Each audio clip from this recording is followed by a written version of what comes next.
فلاں گناہ ہو تو اس کا یہ نتیجہ نکلتا ہے، فلاں گناہ ہو تو اس کا یہ اثر ہوتا ہے، فلاں گناہ ہو تو اس کا فلاں اثر ہوتا ہے، فلاں گناہ ہو تو اس کی یہ سزا ملتی ہے۔ یہ فرامین ائمہ میں جو ہے اپنی حکمت عالیہ میں عرض کیا جا رہا ہے۔ آج ایک گناہ ایسا ہے کہ جس کے بارے میں بڑا سخت جو ہے ایک فرمان موجود ہے کہ خود اللہ، حالانکہ قرآن مجید میں اللہ کا یہ حکم ہے کہ اللہ کا یہ فیصلہ ہے کہ میری مسجدوں میں آیا کرو، میری مسجدیں جو ہیں یہ اللہ کے گھر ہیں، ٹھیک ہے جی، بلکہ بنانے کے بارے میں ملتا ہے کہ من بنا مسجد للہ بن اللہ لہ بیتا فی الجنہ، کہ جو اللہ کے لیے مسجد بناتا ہے اللہ اس بندے کے لیے جنت میں گھر بناتا ہے، ٹھیک ہے۔ اتنی بڑی جو مسجد بنائے کا مفس قطعۃ،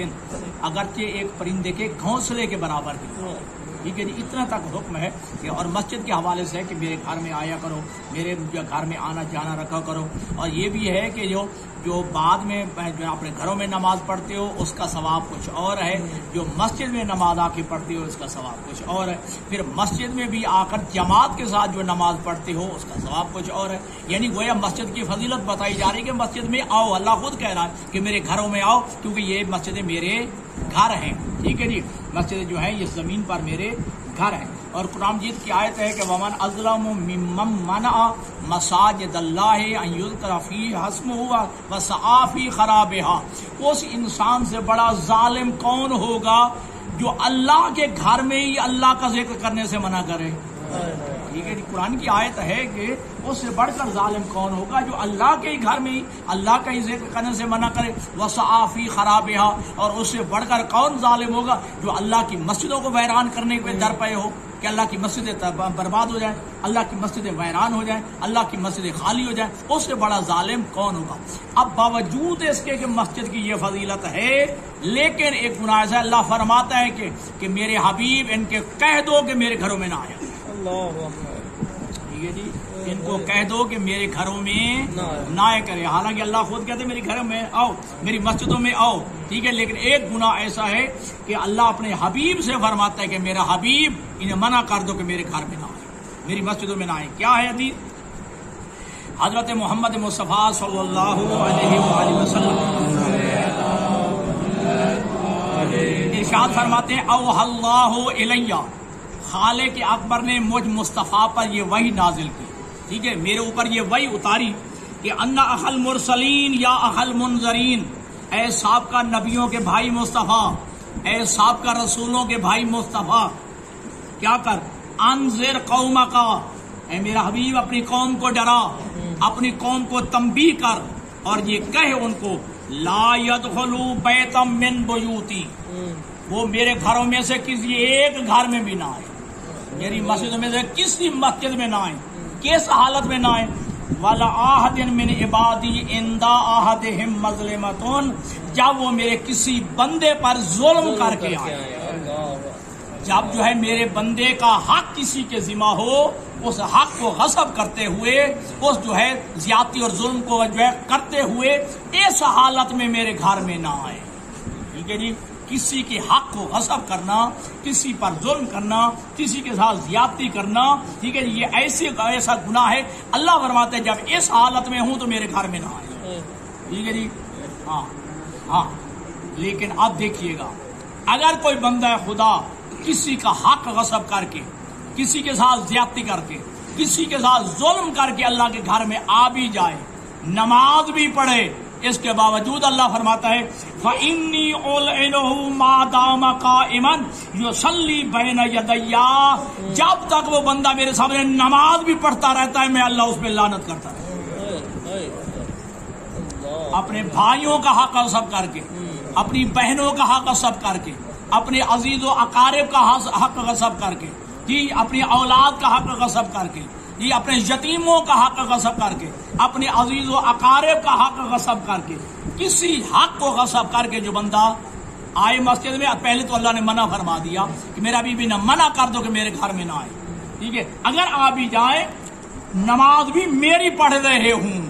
جب تک جو ہے کسی کا حق ان کی گردن پہ ہوگا، جب تک کسی کا جو ہے حق ان کے جو ذمہ ہوگا فإنی أعلنه ما دام قائما قائما یصلی بین یدیا، میں اللہ اس وقت تک اس پہ لعنت کرتا رہوں گا جب تک وہ میرے سامنے کھڑا ہو کے نماز پڑھتا رہے. لہذا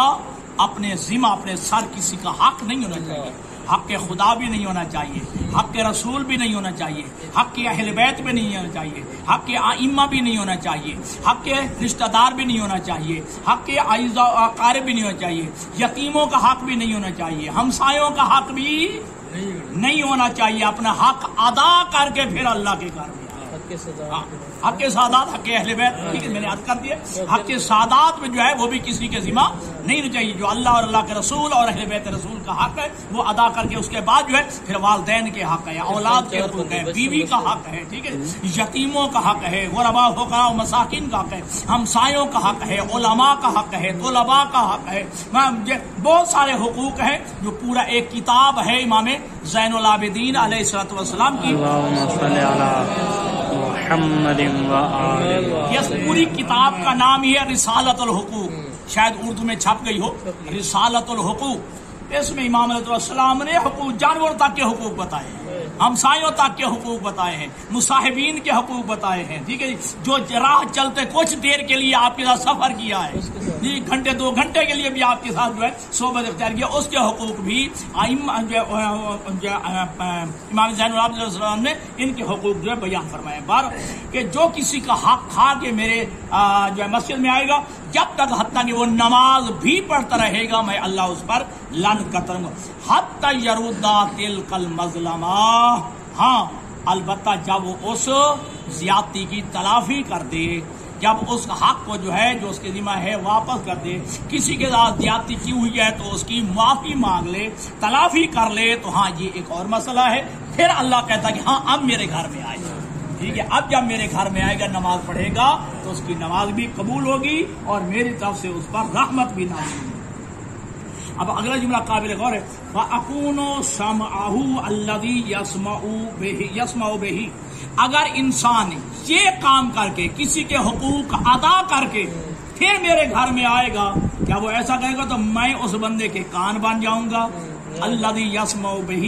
جس کے ذریعے وہ بات کو سنے گا.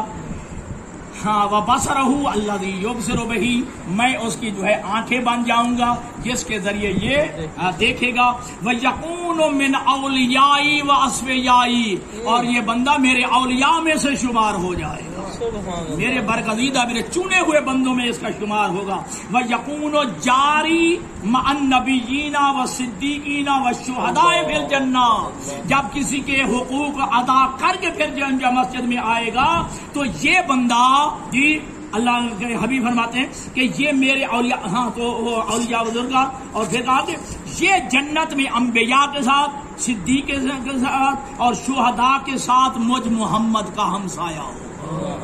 ٹھیک ہے جی. لہذا کسی کا حق کھانا نہیں چاہیے، حق غصب نہیں کرنا چاہیے. اگر یا کوئی خدا نخواستہ زیادتی ہو گئی ہے تو اس حق کی تلافی کرنی چاہیے. صلوات پڑھیے محمد والے.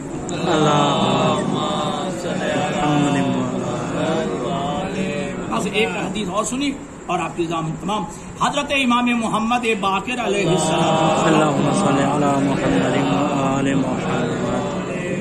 ارشاد فرماتے ہیں کہ اربعۃ عشرون شیء عقوبہ، 4 چیزیں ایسی ہیں